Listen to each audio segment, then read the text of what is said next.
guys, and welcome to T and Z Travel. The T is for me, Tristan, and the Z is for Zach, and unfortunately, since he does live in Ohio, I'm going to be doing most of the videos for this channel.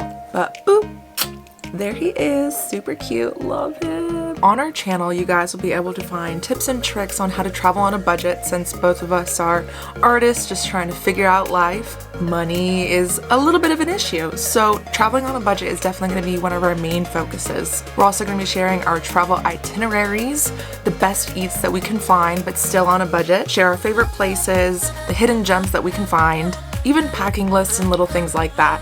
If you love travel as much as we do and want to get inside scoop on some of the things we do, make sure to hit that subscribe button down below and turn on those notifications so you guys can get aware of when our next video is going to be posted. So COVID is a thing, and unfortunately that definitely messes with people traveling around the world. So right now we're just kind of discovering our own country. And we decided to go westward and, see all the canyons and cacti and mountains. On our trip we ended up going from Colorado to Utah to Arizona to New Mexico, and today's video is going to be part one of our trip in Colorado, the Centennial State. So we did end up flying. There was kind of talk about possibly driving all the way over there, but there were a couple things that we had to take into consideration.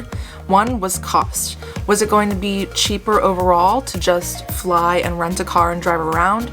Or would it be cheaper to drive there? Now, because of COVID, we actually had a ton of vacations that we had to cancel, which gave us a lot of flight credit on Southwest and United. So that was taken into big consideration because we would not be really paying for any flights. So that was one cost covered. Now, the next thing was, would it be worth it to drive a car so that we didn't have to rent a car? But after going through all the costs, it only ended up costing an extra $100 to rent a car there instead of driving all the way. And if we decided to drive, that was an extra 4 days worth of driving and not being able to see things. I kind of thought it was worth the extra $100 so that we could do more. So now that we decided that we were going to fly and rent a car, you need to make sure that you guys obviously plan those in advance. If you guys are going to fly, I highly recommend Kayak or Hopper, as those can really help you guys find cheap flights.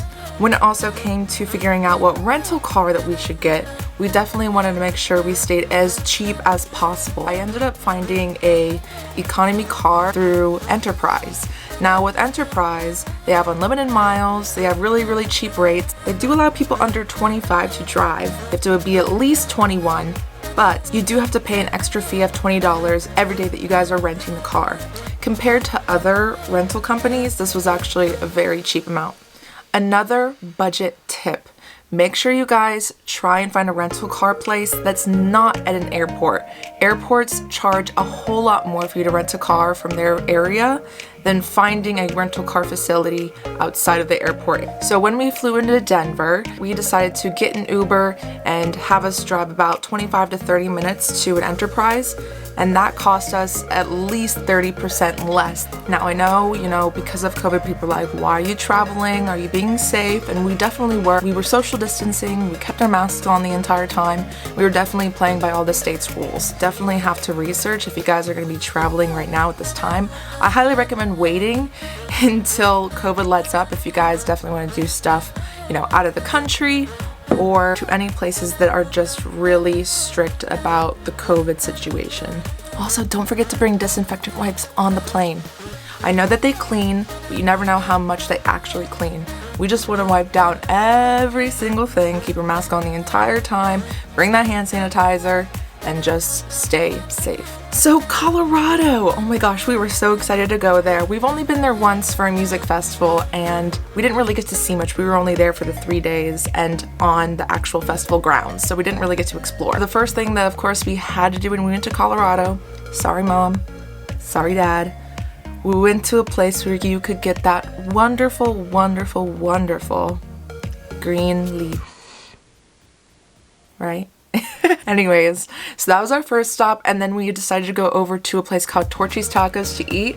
Now this wasn't the cheapest place that you could possibly go, but it was the closest, and we were just really hungry and craving some tacos. Next up, we decided to go to Red Rocks. This is a park as well as an amphitheater. They have a whole bunch of concerts that they play there, and as we didn't really get to go into the park as much, we did get to go into the amphitheater. The Red Rocks is free to go into, and it's absolutely stunning, and you get amazing views from the top of those 1 million steps that you guys have to climb to get to the top of the amphitheater, but the view is absolutely amazing and I highly recommend. It's a great place to go if you guys want to get a quick workout. You guys can go if you want to do some flow. I use hula hoops or silk fans. You get a lot of people doing that there. It's also just a great place to go and kind of communicate with other people or just hang out together as a family or with your friends. So by that time it was pretty late and we wanted to make sure that we could get enough rest after all of that flying.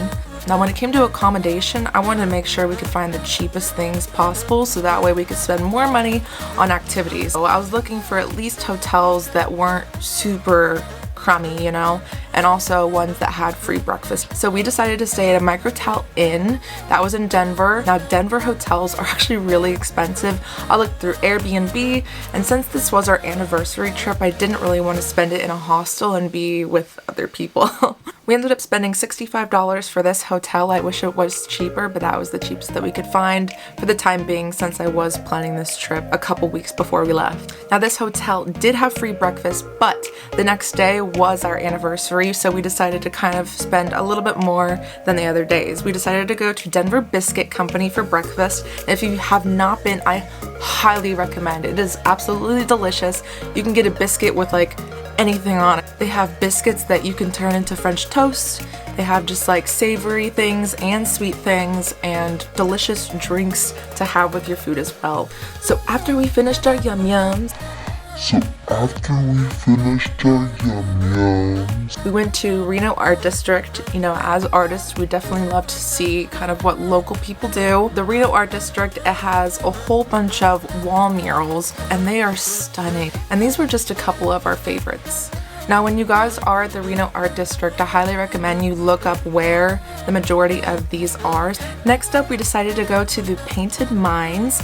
Now, to get there, it was about an hour-and-a-half drive. And when you guys are driving there, you're going to be driving through these really open fields with really big skies, and I have to say, compared to Virginia, where there's just a whole bunch of forests and trees condensed near the road, this was breathtaking. The Painted Mines are free to go to, so this is a great place to go if you guys are on a budget. Now, when you're getting close to the Painted Mines, you're going to be kind of confused.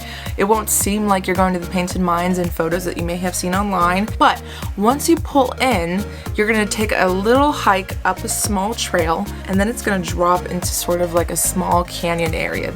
Now, if you guys are a Star Wars fan and feel like you want to be on Tatooine, this is the place to go. Different types of rocks, the formations, the way that it's laid out just makes you feel like you're on a different planet. If you guys are doing a blog or if you want to be an influencer online, this is a fantastic place to take photos. Now, our last stop before we decided to settle in was the Garden of Gods. We decided to go to the Garden of Gods for sunset, and this place is stunning from every angle, and this is free to go to. It takes you on a drive in and you do a loop around, and the loop has many stops for you to pull your car in to take a whole bunch of photos. Once we were finally done at the Garden of Gods, we decided to go to our hotel room so we can kind of get ready to go to our fancy dinner.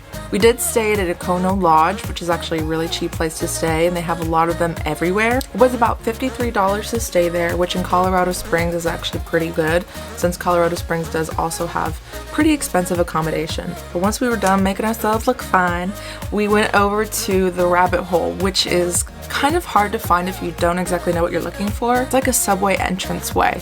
You can only see Rabbit Hole on the top with like a door, and you open it and you go down these stairs with like a chandelier and these lights hanging around, and once you're down the stairs, that's where it's located. This place is really expensive, so if you guys want to spend a little extra, this is the place to go. We ended up getting this platter of all these different meats. It had like duck and lamb and beef and chicken, and I think even some rabbit. And I have to say, if you're gonna get a drink, you gotta get the White Rabbit. It's this milky, kind of vanilla-y flavor, and they put a marshmallow and light it on fire. I've always wanted a drink that lights on fire. Overall, our first 2 days in Colorado were amazing so far. We were pretty amped up for the rest of our trip.